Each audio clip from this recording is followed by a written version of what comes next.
Filipinos have undoubtedly fallen in love with all things Korea.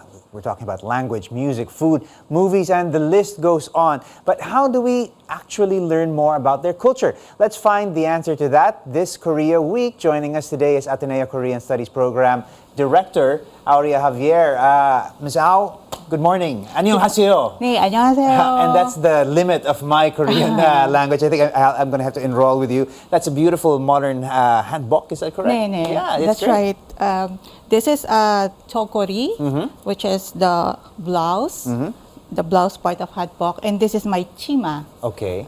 which means skirt in English. There you go. I think you are the perfect embodiment of how we can sort of immerse ourselves in Korean culture, you know, much deeper than our just our love for their K-drama and their food. There's so much more, really. Let's talk about Filipinos' love for Korean culture, though. Why do you think it is that we have this great affinity for all things Korean? Well, some may say, but that's because we're both Asians, and that we love the same things, and also because they portray family, love in their K-dramas, and we can relate to them, and we can sort of identify with them. Right. Their culture speaks to us, doesn't it? That's right. But the proximity thesis doesn't really explain why Korean culture is such such a hit in countries, continents away from Korea. I was going to say that. I mean,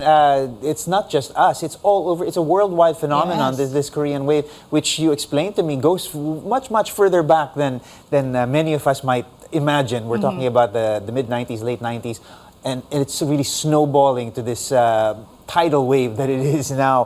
How has that inspired people to, like I said, immerse themselves a little more and learn far beyond just what's on the surface, sort of really learn more about the culture and really learn the language in a deep and meaningful way? That's right. So a lot of K-pop fans, they start with their interest in K-pop or K-drama, but then this interest develops into a genuine interest in Korean culture. And that's because, you know, language is culture bound. You can only understand the language once you understand the culture. Yes, true. So it's very important that we understand why Koreans behave in such ways, or why they have words such as tap-taphada that we cannot translate into English or Filipino. We've got a few words like that in Tagalog as well that don't have a strict translation. Let's talk about the program that you guys are running out in Ateneo. You are actually going to be administering the first test of proficiency in Korean language, internet-based test this Saturday. Is that just for students of the program, the official program in Ateneo, or is that open to the public and anybody sort of gets certified? How does this proficiency test that you're running work? Okay, TOPIK, or the test of proficiency in Korean, internet-based test, will be administered in the Philippines for the first time on November 18. And Ateneo is the only and exclusive authorized center to administer the test. Its topic is a globally recognized assessment of proficiency in Korean. So it evaluates skills in 4 aspects like reading, writing, listening, and speaking. So those who have taken Korean language courses take the test for further studies, probably in Korea or even here in the Philippines,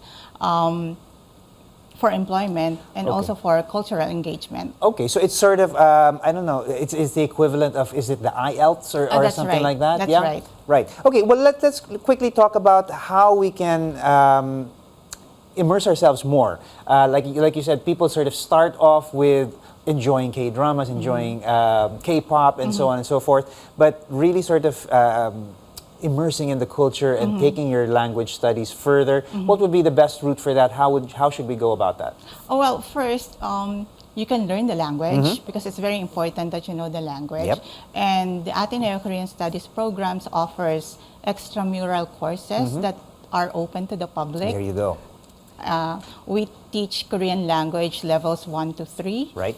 No, actually levels 1 to 4. Okay. And in the undergraduate program, we offer Korean language courses levels 1 to 5. Okay. We also offer content courses that covers themes across disciplines in the humanities and social sciences, such as introduction to Korean nationalism, Korean cultural heritage, Korean popular culture. It sounds like serious study, though. Yeah, I mean, you're talking about a deep academic program, but for people who actually, maybe want to get a start, language programs are available, open to the public. Yeah, it's a good start. Learning the language is a good start because, like I said, culture and language are intertwined. Okay, well, the very start for me would be to immerse more in a little more K-drama and maybe a little more K-pop and a little more K-food, if you ask me.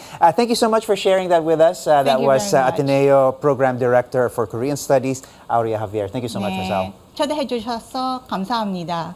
Thank you so much.